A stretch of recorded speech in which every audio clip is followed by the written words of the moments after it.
What up, friends? How are you doing? Hello, friends. How are you doing? I hope all is well on your end. Sorry I missed y'all this morning, but I just didn't have time. I was busy. Okay. All right. So, very quickly, I just want to say something about my Jazzy Life. Okay. Um, Emotions are running high. I actually fear for Mama Dukes. Jazzy seems to be upset at the wrong person. Wrong person. By the way, I'm not in my car. I'm in a rental. That's why I can't really show you around because it's not my car. Anyways, so and then I'm at work too, and I can't have any peeping eyes seeing where I work. Okay, so emotions are running high. Okay, everybody is upset because of the choices or things or the way Jazzy's treating her mom. Because we all know you only get one mama. You only get one mama, and you really shouldn't treat them the way Jazzy is treating her.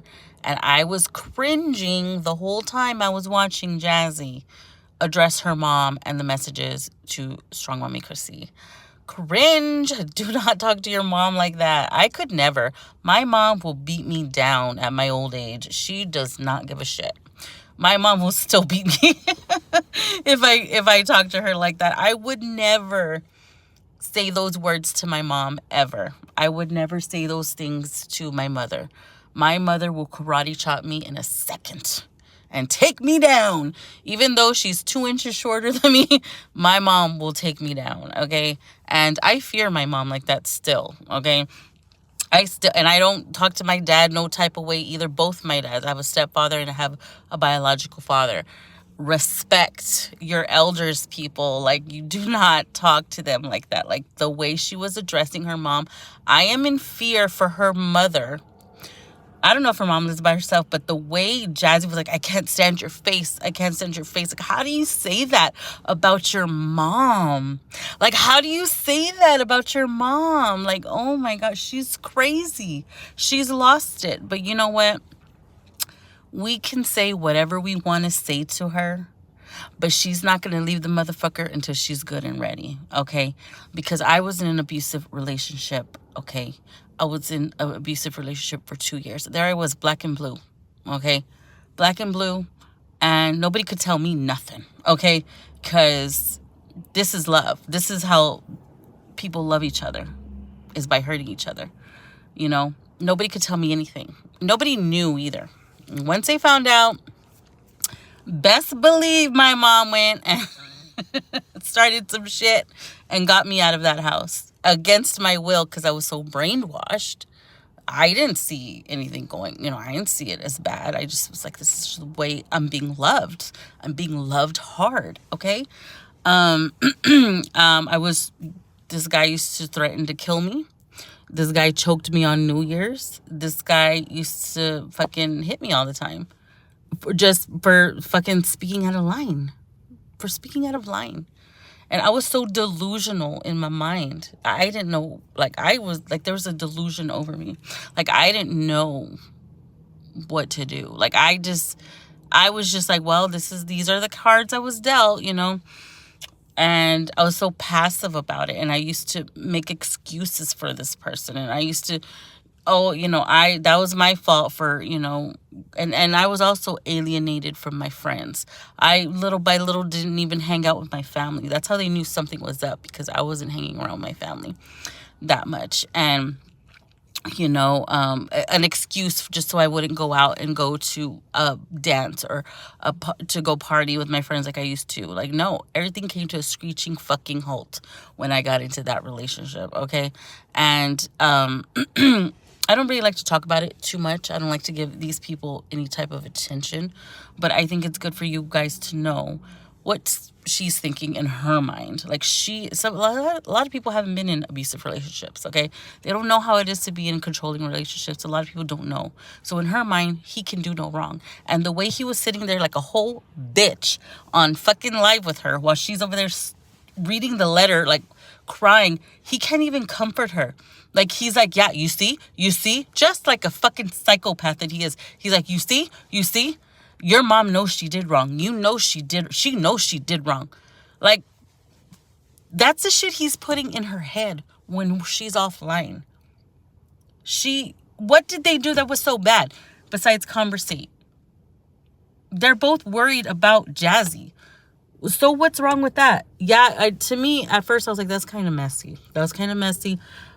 Strong Mommy Chrissy. I wouldn't like if somebody went to my mom behind my back, which people have done this whole fucking year. I've gone behind my back and go talk to my mom to get information about me. People do that. Yeah, people do that. Who are no non-motherfucking factors now, okay? But they do that because they know my mom doesn't know better. My mom, she doesn't know that people are taking advantage of her. She doesn't know. She thinks these are people that we can trust, and they're not, okay? So I was thinking, from my standpoint, like, that was kind of shady. But no, they're both bonding over what's going on, you know? Like, and they were just sending support to each other, and that's it. You know, that's all she was doing. Like, why is it so bad? Why is she so angry with her mom because she's talking to Strong Mommy Chrissy? Like, calm the fuck down. Like, you have bigger fucking fish to fry, homegirl. Like, come on. But she's not going to see it until she's ready to see it. Whether he leaves her high and dry or he beats the fucking pulp out of her. Okay? Then she'll see it. But all this, he's just right there in her ear because he ain't got no fucking job. He's sitting there like a whole bitch fucking telling her, you see, this is why I don't like you around those people. I bet you anything that's what he's saying. I bet you anything that's what he's saying. You see, that's why they're telling you this. That's why. See, I told you that's why you shouldn't talk to anybody, because that's how controlling people are. They're like that. And it's sad. And nobody deserves that. Jazzy doesn't deserve that. The first step, Jazzy, is going to be acknowledging that there's a problem and that you're not happy. When you're done being in denial, that's the first step. And then you need to think, it's going to be hard to get away from this guy, though, because, you know, you are supporting him and stuff like that. And that's going to be hard to get away from because he's there for financial gain. He's not there for love. I don't think. I could be wrong. This is just my observation. I don't know these people. I don't have a dog in the fight, okay? I'm just saying, all of us see something. We all see something that's not right. People close to you see something that's not right. We can't all be wrong. We can't. And it's because we worry about you. We worry about your children. Okay? What your children see. Okay? That's going to scar them for the rest of their lives. Okay? Myself, have never been in a relationship with a person who would beat my kids. No. The motherfuckers would treat me bad, but they won't be like that with my kids. Because my kids come first before me. Okay. So if it's true what's being said that he did this to Aiden and, stuff like that. Like, I don't know how she's with him, but I do remember that one video where you could see the shadow of him getting after Aiden. Remember? He's all like waving his hands around like a crazy man, when he was in the kitchen. Remember, there was like a shadow, there was like a silhouette, and you can see him getting after little Aiden, you know? And Aiden was like scared, you know? Like, those poor babies are probably scared. And that's sad because nobody deserves that. And it didn't have to go to this level that it went to. I have put my family stuff on the internet, which I regret now. But when you're in the heat of the moment, you don't know what to do. The same like your mom. She was in the heat of the moment. She didn't know what to do. So she's reaching out privately to your ex-best friend. We all let emotions get the best of us, right? But it's what we do with those emotions. What are we going to do with them when things get past the boiling point? Like, what are you going to do with them? This is when we really have to take account. And really, we shouldn't put it on the internet, number one. And it should have been settled privately. But it's already out there. All this business is aired out. It's sad. But you know what? Jazzy, we can't all be wrong. We can't. You need to put your pride aside and take a look at the situation that you're in. And whenever you're ready, your mama's going to be there for you. All right. I'll let y'all go now. Got to get back to work.